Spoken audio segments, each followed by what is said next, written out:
Bonsoir à tous et bienvenue à ce flash d'information. Le président de la République a regagné Abidjan hier après 4 jours passés dans l'Ifou.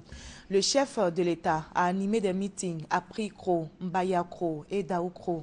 La paix, la réconciliation, le développement, autant de thématiques développées par le chef de l'État depuis le début de sa tournée.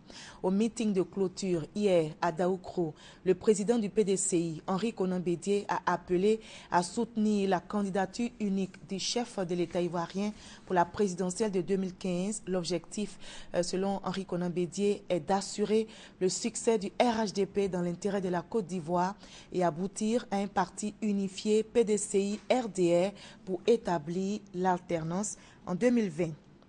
Les travaux de rénovation du siège de la BAD dans la commune du Plateau avancent bien. Le Premier ministre s'en est rendu compte ce matin. Les travaux débutés le 9 septembre 2012 s'achèveront dans les prochains mois. En attendant la finition des travaux, le personnel de la BAD occupe l'immeuble CCIA au Plateau. 1400 agents de la BAD seront installés dans l'immeuble qui abritait avant la délocalisation à Tunis 700 à 800 personnes. Des élections libres, équitables et sans violence en 2015, c'est l'ambition des commissaires centraux de la CEI. Ils viennent de se réunir pour la première fois après l'installation du bureau de la Commission électorale indépendante. Les commissaires centraux ont adopté le calendrier de leurs activités et nous y reviendrons à 20 h dans la grande édition. Les États-Unis d'Amérique aux côtés de la Côte d'Ivoire pour barrer la route au virus Ebola qui sévit en Afrique de l'Ouest. 2 experts américains sont arrivés justement cette semaine à Abidjan. Ils vont aider notamment le gouvernement à évaluer et à renforcer les plans mis en place pour prévenir la propagation du virus Ebola. Ces experts ont tenu aujourd'hui même une conférence de presse. Encore une autre victime du virus Ebola au Libéria, c'est une Française volontaire de l'ONG Médecins sans frontières. Infectée par le virus, elle devrait être rapatriée aujourd'hui même en France pour recevoir des soins. Et ce sera la première malade hospitalisée en France pour la maladie d'Ebola. Le virus Ebola, sachez-le, a tué à ce jour plus de 2500 personnes selon l'OMS. Et dans l'actualité ce jeudi, le lancement de la distribution des kits scolaires aux élèves du primaire.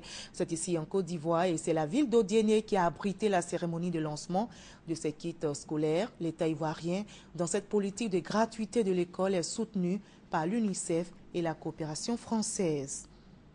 Nous sommes le 18 septembre aujourd'hui et c'est la journée mondiale du transport. Le but de cette journée, sensibiliser la population sur les atouts des transports publics.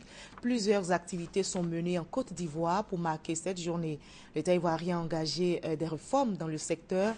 L'ambition est clairement affichée, assainir le milieu du transport. Conférence de presse de François Hollande. Le président français a prononcé aujourd'hui sa 4e conférence de presse semestrielle depuis son élection. Ce grand oral qui a duré 40 minutes s'est déroulé devant 350 journalistes. La question du terrorisme, la sécurité de la France, autant de sujets abordés par François Hollande. Et sur la question de la crise irakienne, le président Hollande a déclaré que la France interviendra en Irak pour combattre les djihadistes de l'État islamique, mais il n'y aura pas de troupes au sol. Il s'agit donc d'un soutien aérien. Oui ou non pour l'indépendance de l'Écosse? À cette question, 4 millions d'Écossais ont répondu aujourd'hui par référendum.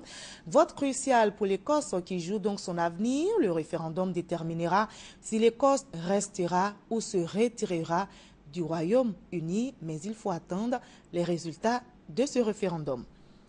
Le dossier du jeudi s'intéresse aujourd'hui aux telenovelas, ces feuilletons diffusés sur RTI et qui sont appréciés, bien appréciés même par les téléspectateurs.